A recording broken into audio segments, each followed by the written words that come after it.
Greetings and bienvenue, Midnight Crew. Thank you for returning to this broadcast, and welcome to new viewers joining us for the first time.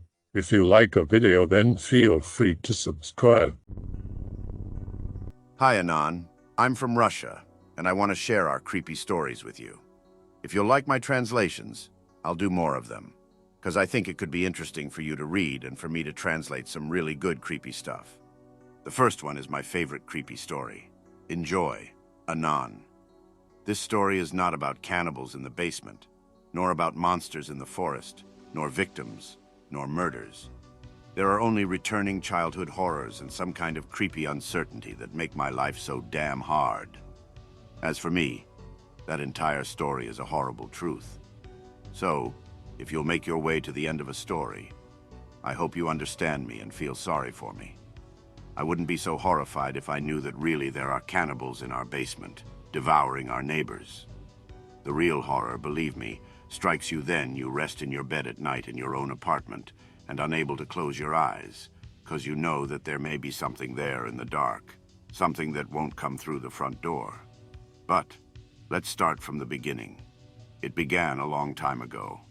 My memories about her are among the first things I recall. I can't say my childhood was very cheerful. I have good parents, though, and my relationship with other kids were brilliant. But there was one thing that cast a blight on my life: the horror of my room. I lived with my parents on the third floor of a 5-storied house in a 2-roomed apartment. The little room was mine, and the big one, my parents'. Both rooms had a balcony. One thought that could strike terror into me was being in my room alone in the evening or at night. Because of my countless hysterics, my parents allowed me to sleep with the door opened. I thanked destiny all the time when my father or mother went to the closet, or to bring something from the kitchen at night. As I heard them moving or saw their shadows on the floor, I could forget about my fear for a short time and try to get to sleep quickly. Sometimes I felt so damn scared that I'd rush into my parents' room, trying my best not to look back, praised to sleep in their bed. Of course, it wasn't my room nor the darkness that I feared, but someone who, in my opinion, could be there. I feared her. She is Little Violet, my childhood nightmare composite character. Lurking beast that had never let my mom and dad any chance to know about her, but constantly exhausted me when I was alone. I know, a lot of children have monsters in their wardrobes, under their beds, behind the curtains. Mine was especially realistic and fearful. I feared her so much that when I was a child I could walk in the streets till midnight just not to go home. Then, of course, I was bound to return home. I was beaten by my father a little bit, had a quick dinner and went to bed. I was really happy. I was so tired, so I would fall asleep right away, not letting the dread consume me. Little Violet. As for you, that name could be funny and silly, but I got shivers up my spine every time I said her name. How do children make names for their personal monsters? I knew exactly that it was her name, not serious, childish pet name, and that forced me to shiver with fear more than if I called her, let's say, Children Slayer or Reaper. I had a huge king-size bed. It was my parents', but springs from one side had got deformed, and it was no use for two. I was little and was able to lie on that bed as I wanted. There was a lot of space for me. Unfortunately, I wasn't always able to save myself in my sleep. From time to time, I woke up from a horrible feeling, like someone had just finished tickling me. Also, it was a horrifying feeling. When I would wake up, the mattress on my bed quickly returned in shape, as if just a moment before there had been someone near me. All I could do was lie silently, not moving, drenching in sweat with horror until I fell asleep again, or wait until I mustered up courage and could run away to my mom and dad. My bed stood near the wall, and I was scared to sleep looking at the wall. If I fell asleep on my other side or back, and I had to turn to my other side in a moment, I began to think that Little Violet was crawling towards me at my bed. It seemed like the mattress was sagging under her weight. As you see, sleeping was not so fun when I was a child. Children have very strong imagination, and I was very delighted to explain my childish terrors with my fantasy ran wild. But I can't, because later it became much worse. When I was 6, it was the first time when I heard that sound. It's hard to explain with words, but I'll try. Imagine high ba, like a sheep makes, but very distorted, like someone's throat is heavily damaged. Something in that sound was like a child's laugh. The sound was very quiet and looked hostile. I thought that sound came from the street. Our home was on the outskirts of the city, so I decided that it was a sheep. I heard it for a minute and started to close my eyes, but suddenly, in a very real sense, the hair rose on my head because of a wild guess. I suddenly understood that the sound didn't come from the street, but from my balcony. The lower part of the balcony door was wooden and the upper one was glass. The sound came right from there, from the outside, the lower part of the balcony door. This ba wasn't distant, it was near, but quiet. I ran out of my room and woke up my parents. They shouted at me and said that in my age it's embarrassing to be afraid of stupid things. I cried. I praised them for checking everything, and in the end my mom agreed to sleep in my room that night, and I went to sleep with my dad. Next day, Mom said that she heard nothing at all and no one tickled her. Overall, Mom and Dad didn't believe me for sure. The main event was when my parents' friends came to visit, their married former classmates. This ba creature never came so close when grown-ups were around, and I knew exactly why. Mom, Dad, and their friends were in the kitchen having dinner, drinking, talking. I ate with them and later ran to the kitchen and back again for chocolate candies that the guests brought. Sometime later, my mom said I needed to go to sleep, because the next day I needed to go to preschool. I didn't argue. I forgot to say that my little room was right in front of the kitchen. Mom asked me to shut my door, but promised not to touch the kitchen door. This evening, I wasn't afraid to go to bed at all. The grown-ups were so very near, made some noise, had fun, and I wasn't scared. I came to my room, shut the door, leaving only a small gap, turned off the light and jumped to my bed. I heard ba, just the moment I covered myself with a blanket. This time it was loud and frightful. I had no doubts it came right from the balcony doors. I rushed to the kitchen. I was crying, screaming something. Parents and guests tried to calm me down. My father even got angry, but Mom shortly told them why, in her opinion, I act like this. And their friend Jonathan, I called him Uncle Joe, decided to come with me to check if it was all okay in my room. When we came there, I pointed to the balcony door and asked to look there. Uncle Joe refused. He told me that I had to do it myself or I wouldn't stop being afraid. Clearly, I stubbornly refused, but he persistently pushed me forward to the balcony door and said he would be 2 steps behind. I went up to the door and realized I was too scared to look there, even if there was a Special Armed Forces group behind me. I've lost my courage and shut my eyes. Jonathan couldn't see that. When I stopped near the balcony like this, I literally could feel her. Bended double, she sat there and stared at me with anger. Believe me, I knew that.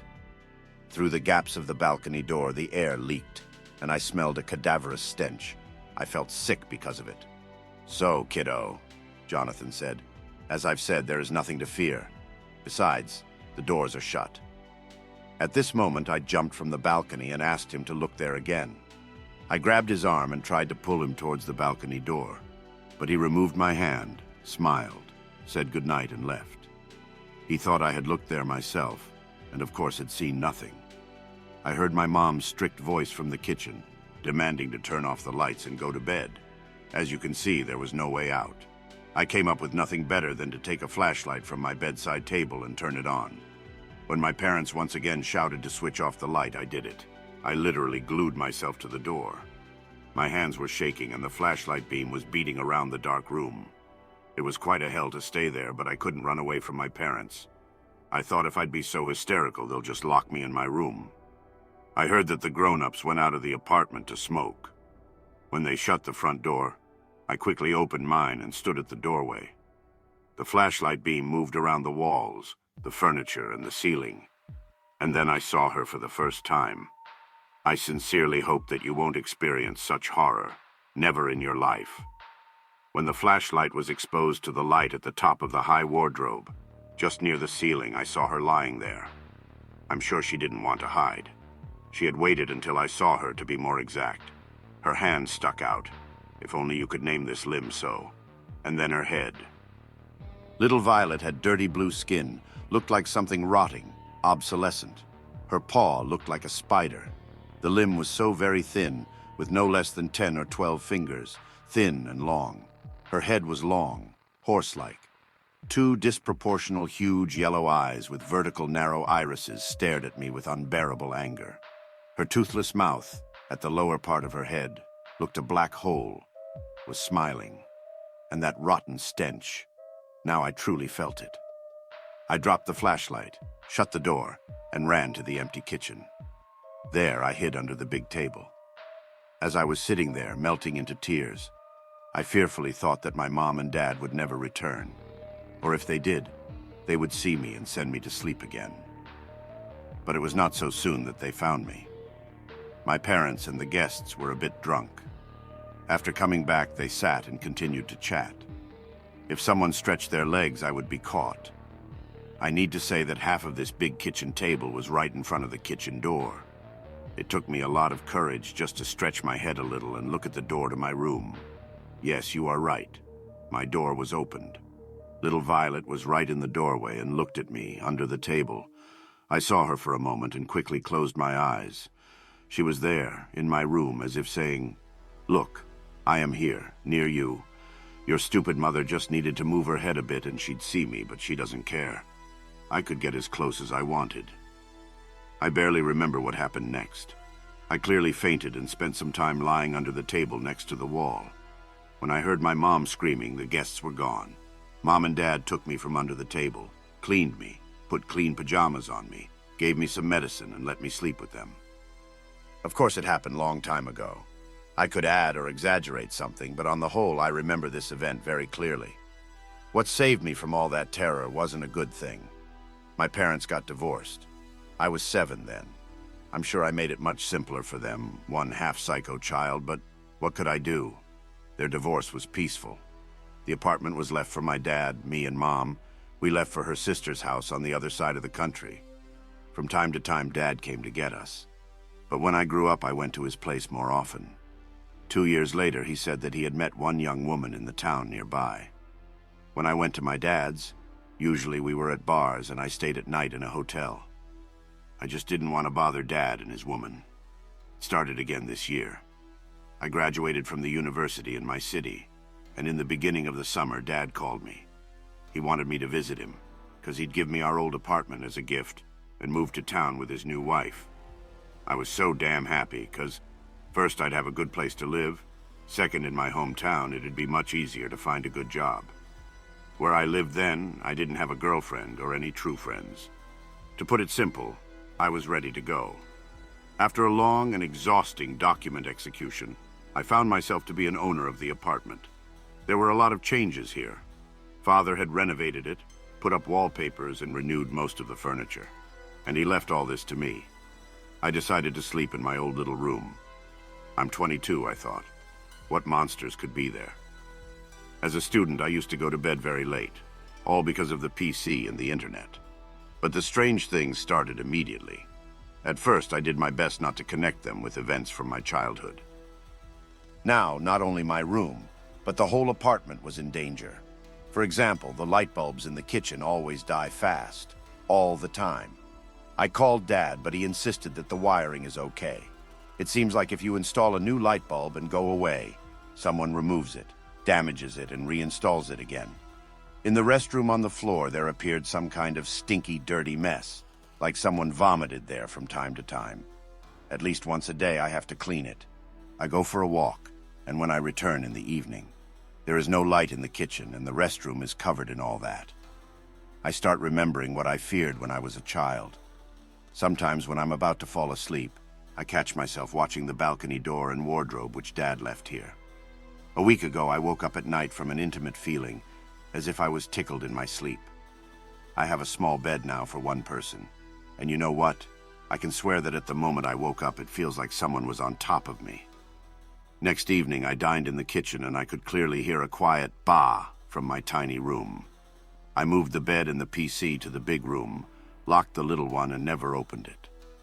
When I walk near it at night, I often hear scratching from the other side. The scariest thing is when I sleep. I lock the door to my current room, too. The last few days, I clearly hear this quiet but persistent scratching behind that door. I know someday the door will open and I won't sleep at that moment. Recently, I've found some photos from Russia. These figures are located on playgrounds. At first I was laughing, but then I got scared. This is really creepy. Why are they allowed to put on children's playgrounds? I'm lucky that I was in Russia and I've some Russian acquaintances. That's what they told me. All mental hospitals in the USSR were under KGB control. There could put away politically unreliable citizens and dissidents. And there were a lot of people with altered consciousness. The KGB tried to find the owners of unusual abilities. And that asylum became a major participant in one of the secret experiments, the purpose of which were the most vulnerable elements of society, children. Their psyche is very plastic, and some people were wondering how children will react to various manifestations of the mentally unhealthy persons. This experiment was part of KGB's work to study the ability to influence a person's identity. These statues were made by asylum's patients and installed in the yards, supposedly on the initiative of residents of houses for the joy of children. In the nearby houses, under the guise of new tenants, settled KGB agents and psychiatrists. Like ordinary people, they spent a lot of time in these yards watching the reaction of children, as well as making reports on the observation of behavioral reactions. The first results weren't long in coming. Some children fainted, there were cases of epilepsy, nightmares. How did the experts manage to monitor the consequences? All child clinics regularly supplied scientists with all information about children who came to them. But special interest was caused by a separate case. A 6-year girl cut herself with a kitchen knife because a tall doll in the yard asked for it. A 4-year boy fell into a nearly week-long psychosis seeing as a wooden uncle changed its face. And this is only a small known part of the cases. The shroud of secrecy from this terrible experiment slept in the late 80s and early 90s.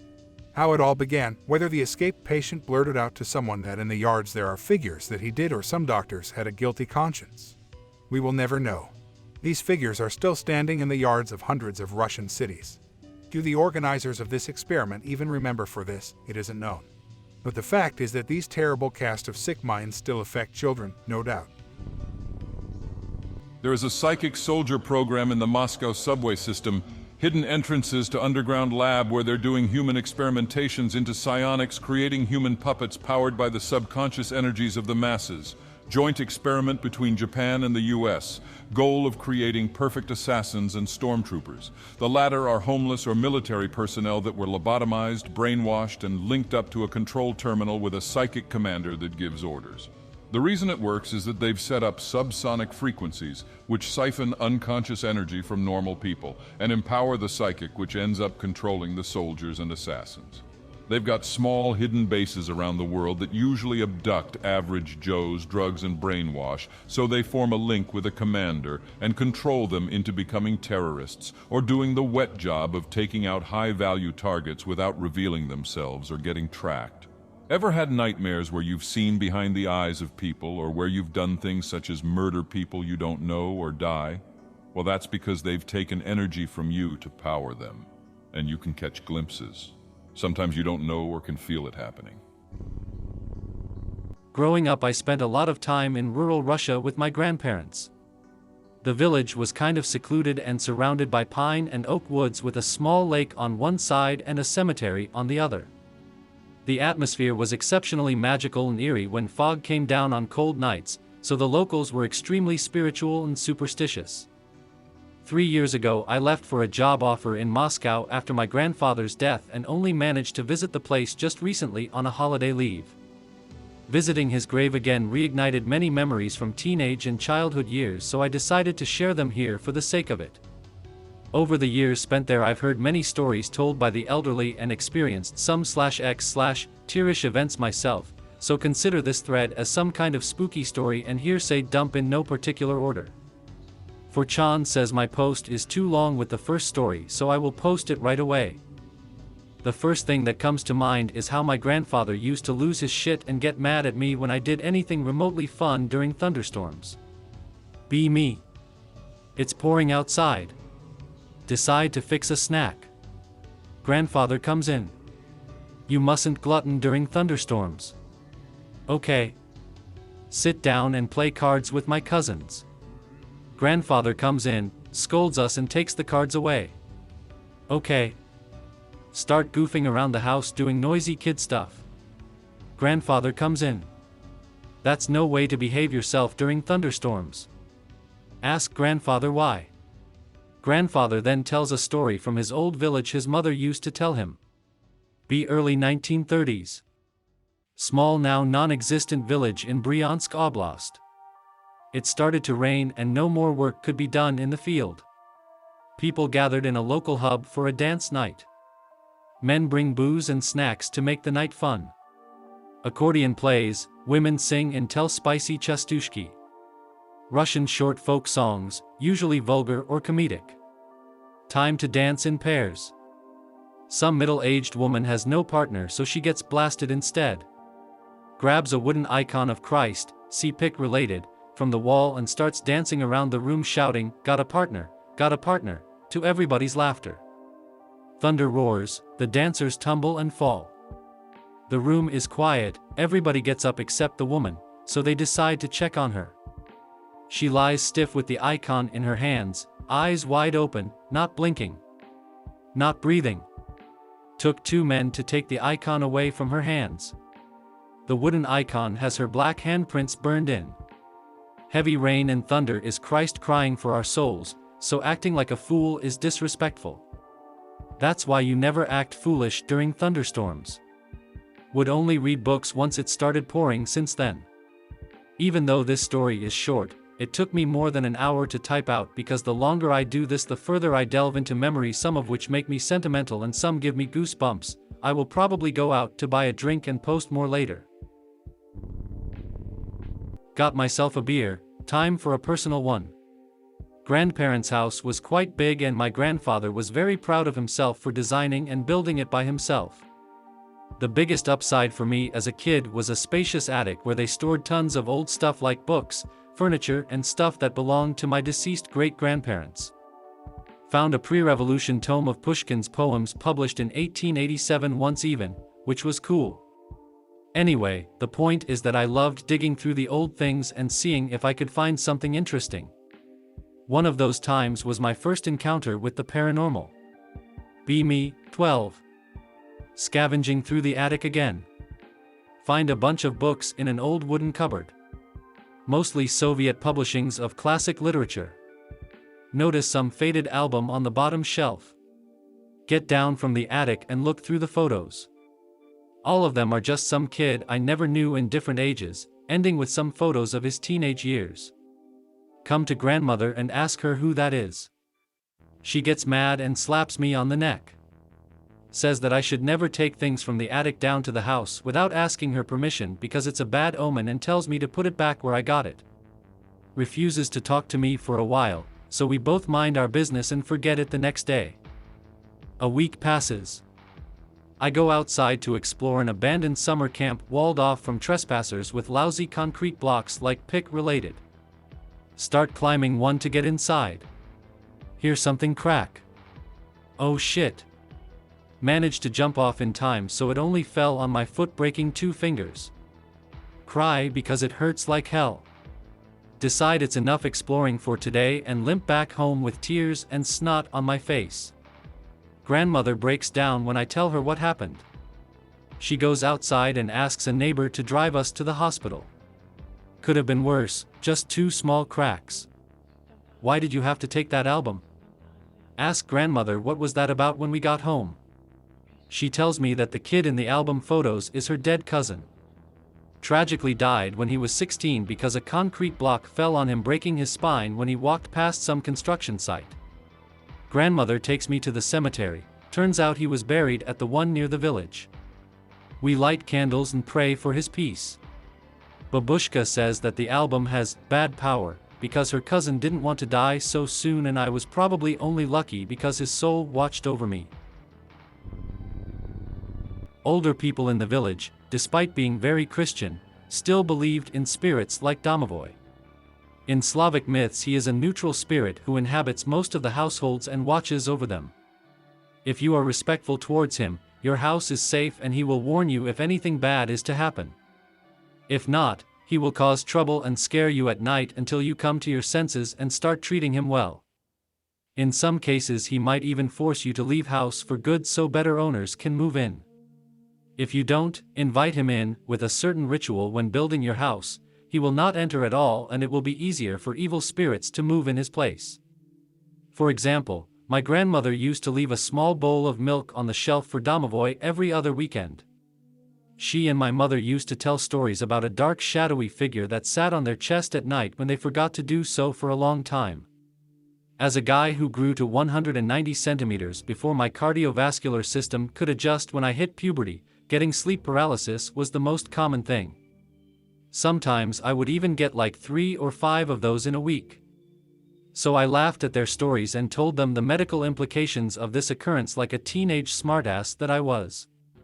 And then, a couple of years later, I noticed a pattern that made me doubt that I really was that smart. You see, when I got sleep paralysis in the city apartment where we lived when it was school time, there was no consistency in the figures I would see. Sometimes those were fat shadowy people, sometimes humanoids with long legs, sometimes huge worm-like creatures, disfigured animals and insects.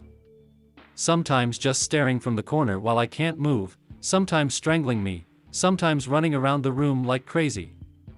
It was scary the first dozen times, but then I learned to go with the flow until I woke up like you would do in a regular nightmare. Sleep paralysis brothers probably know what I mean. Hope you don't mind me ditching green text sometimes because some of those will require some backstory which wouldn't fit the format. However, when I got sleep paralysis in the village house it would always be the same, either no visuals whatsoever or a small childlike figure with black fur and big yellowish glowy eyes. Best way to describe it is pick-related but with messy fur like you would see on an old street dog. During the first encounter I didn't mind it at all because by that point I got used to seeing those kinds of figures. I started feeling uneasy and left the night lamp on somewhere around the 5th time seeing the same hairy child one. That time I was home alone because my grandparents had to run some errands in the city. A week passes. Had like 8 sleep paralysis by that point. Bags under the eyes because of bad sleep. Starting to see things in the corners of my eyes when awake. Minding my own business and doing regular stuff but slightly paranoid. Night comes, go to sleep with the night lamp on. Sleep paralysis. Domovoy climbs onto the bed like a small child and sits on my chest staring at me with his yellowish glowing eyes. Can't breathe, try to scream but can't, usual sleep paralysis stuff. Wake up jumping from bed in cold sweat, head goes dizzy. Stay awake watching TV the whole night to calm the nerves with background noise. Fall asleep at dawn and sleep until noon. Call parents to come pick me up. Mother asks what's wrong. Ask her what the domovoy that strangled her looked like. A childlike figure with messy fur and big yellowish glowy eyes. Probably a coincidence. She says they will come pick me up in a couple of days anyway. Call grandmother. Tell her I love her. Because that's what real men do first when they call their babushka, and you should do so if you're reading this too. Ask babushka what the domovoy that strangled her looked like. A childlike figure with messy fur and big yellowish glowy eyes. She asks me why. Lie that I remembered her story and was just curious. He's messing with you, doesn't he? Yes. Get him some milk. Probably misses us since we were away for a while. Hang up. Leave some milk on the shelf like grandmother advised. Get sleep paralysis that night anyway. No domovoy present though, just your typical stuff like not being able to move when you wake up. Peacefully go back to sleep. A bowl of milk seems untouched, but I still doubted everything I believed in the following morning. Now I wonder what happens when I eventually go back to the old house since babushka moved to the city and my family left it for 3 years. Not to sound cheesy, but our domovoy is probably very lonely. Or he's having a blast there while we're away. Anyway, here's another one. All the chores are done and 2 beers are down. Which kind of suit the theme since this one will feature a local drunk. One day my uncle who spent his childhood in the village came back to visit me and my grandparents. On his way to our house he stumbled upon his childhood friend, who became a jobless alcoholic drinking in the middle of the dirt road. Me and other local kids called him Bonifatsius because he looked like a character from a Soviet cartoon called Bonifacius Vacation, see pic related. Uncle walks up to Bonifatsius to say hi and ask if he's okay getting blasted at noon. The drunk jumped and started shaking Uncle's hand. "Mian. How are you, long time no see. Uncle says he's fine, but inside he was disgusted to see his childhood friend like that. Asks the friend how he was doing. Bonifatsius says he's good and tells Uncle to take care. Uncle starts walking away, but the drunk calls him again. One more thing before you leave. Be careful walking near the forest, there are now dinosaurs around these parts. Uncle asks him what he meant. You know, the dinosavriki, cute name for little dinosaurs in Russian. I saw them in the woods when picking mushrooms a while ago. They breed like rabbits. Uncle shakes his head in disappointment and leaves. Tells us about this encounter. Grandmother gets sad because he remembers Bonifacius as a kid, but by then he was a brain-rotten drunk. We laugh it off to cheer her up, drink tea and talk about stuff and Uncle's business in the city. Uncle leaves. Fast forward a week.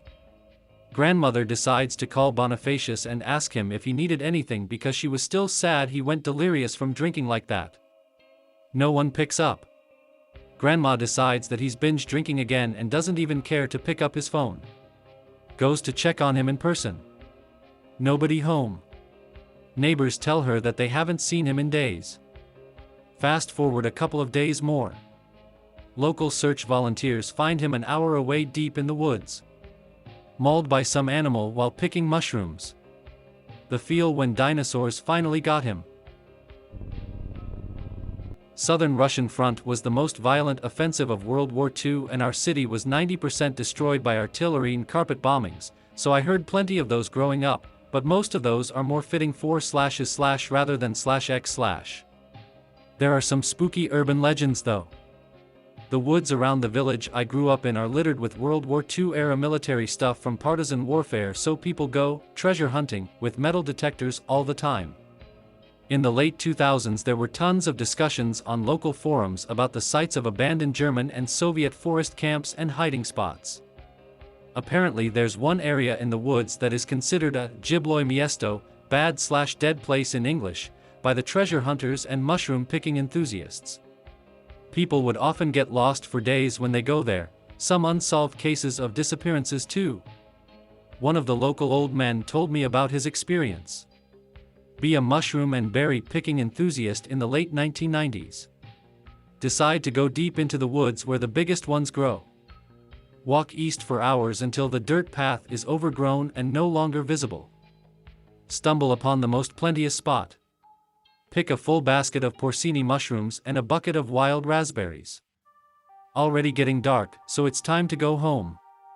Start heading back in anticipation of the amount of preserves that would make for winter times. Realize you're going the wrong way even though it should be right judging by sun position. Walk in circles for more than an hour trying to pass through the thicket. End up in the same spot each time. Try shouting but there's no one around to hear you. Give up and prepare to spend the night in the wild, got plenty of food after all. Suddenly hear people talking, playing accordion and laughing in the distance. Go to the direction the sound comes from and hear the cracking of fire as you get closer. See some light flickering through the thick overgrowth. Exhale in relief and announce your presence before approaching the site not to scare people. Voices go silent, accordion stops, fire quickly extinguished. Dark as hell, hear some rumbling and see some branches move in dim moonlight. Some man comes around the bushes and slowly approaches, pointing a knife at you. Wears some weird grayish suit and knee-high boots. He's very mad and nervous. Starts talking, almost breaking into shouting. WTF. I realize he's speaking German. Okay, you've studied some German during your time in the army. He asks you who you are and how you got here. Tell him you got lost and ask him if he knows which way the road is. Man turns his head back and shouts, "Ein Russ," into the bushes and charges you as you hear more footsteps approaching. Drop the basket and start running as fast as humanly possible. Man is not following you anymore. Still hear shouting in the distance getting closer, some gunshots are fired. Realize that funny gray suit was a German military uniform. Wind starts whistling and bending the branches. It's so loud that you don't hear the voices anymore. Hit your head on the branch and fall down passing out from exhaustion. Come to your senses when it's bright already. Realize you're lying on the ground at the border of the woods and see familiar houses nearby. Walk home. People in the street see that your face is bleeding and run up asking where you have been and what happened. Shove them away from your face because I'm too tired to have their shit. Germans almost got me. People laugh at you and say that you should stop drinking. Wife scolds you for scaring her and losing the basket she made. Rumor goes across the village that you are an alcoholic who started seeing things. The face when you only drink twice a year, at your birthday and New Year's Eve. Ghost Germans almost shot you for finding their camp. Remember the small lake near our village I mentioned? It's quite popular among local fishing enthusiasts, but people don't swim there anymore, even though there used to be a well-maintained beach zone in the past. Kids would build makeshift rafts and play pirates sometimes, but that's it. Not that it has a cursed reputation or something, but there were some stories that make people less eager to push their luck and take a dip in the water. When I was a wee lad, there was a man who would just walk into the lake and stand there until the water was at his chest level and stand there for hours with his eyes closed facing the sun. We jokingly called him Vodanoy.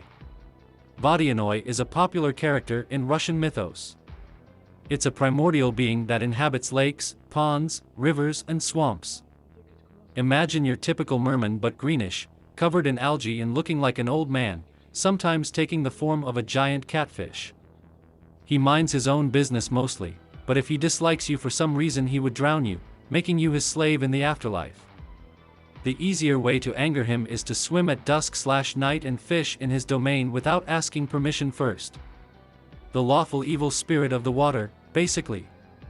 Anyway, back to the weird bathing man. People considered him a harmless weirdo because otherwise he was a completely normal villager with a job and a family. Once he even saved my life when I was a baby. Mother used to walk with a stroller by the lake, but one time she got distracted and I came rolling into the water from the steep coast. Vodanoy heard the splash when I fell into the water, opened his eyes and hastily swam to get me out. Thankfully the water didn't get into my lungs, so we got off with a slight scare. Guess that means I still owe him one wherever he is.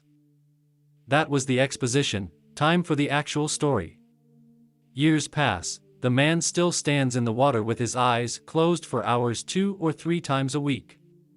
Shout, "How are you, Vodanoy," whenever we go past the lake and see him with local kids.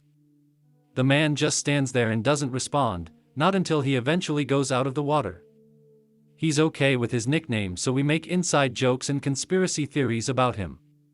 The village is small, so Vodanoy eventually found out about the jokes we made.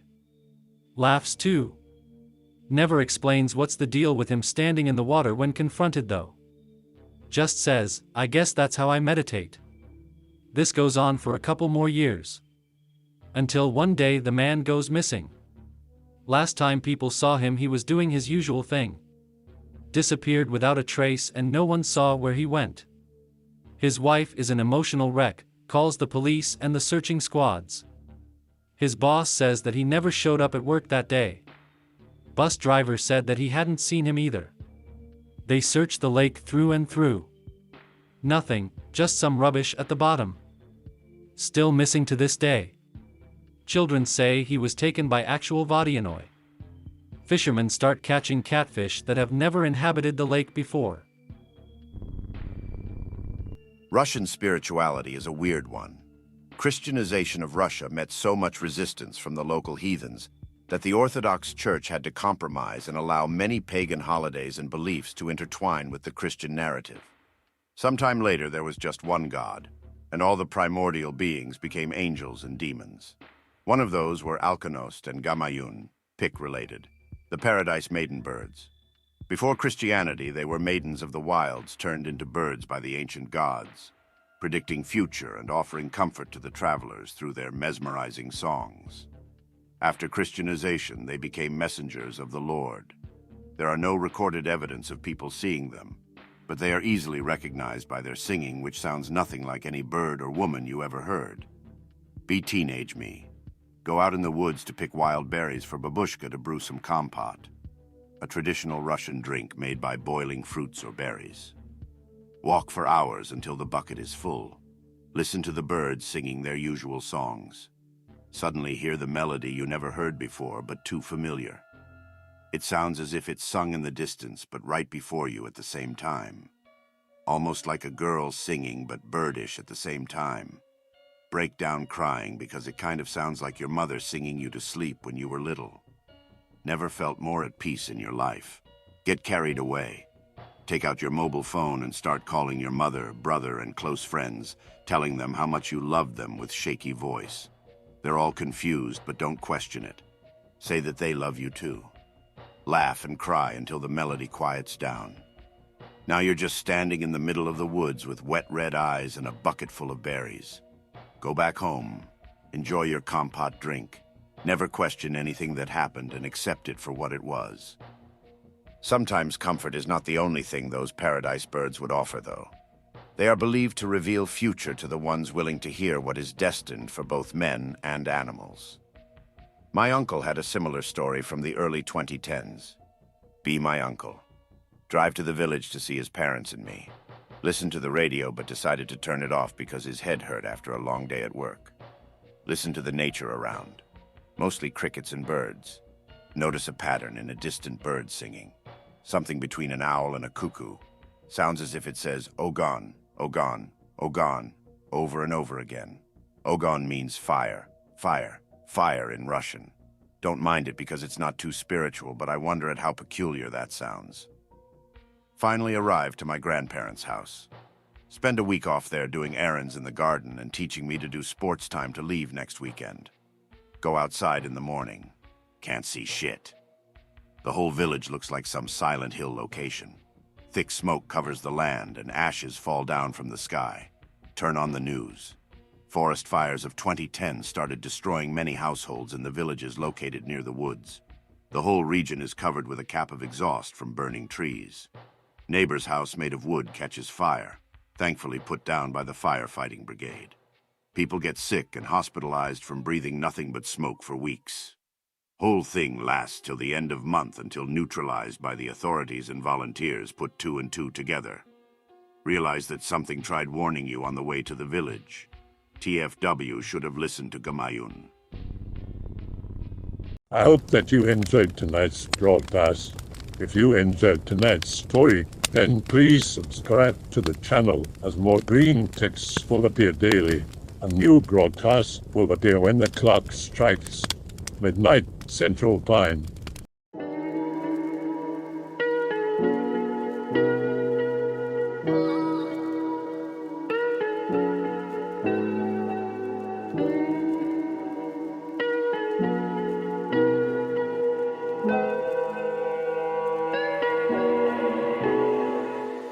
Remember to check out the Odyssey page in the description for a second archive of the channel's videos.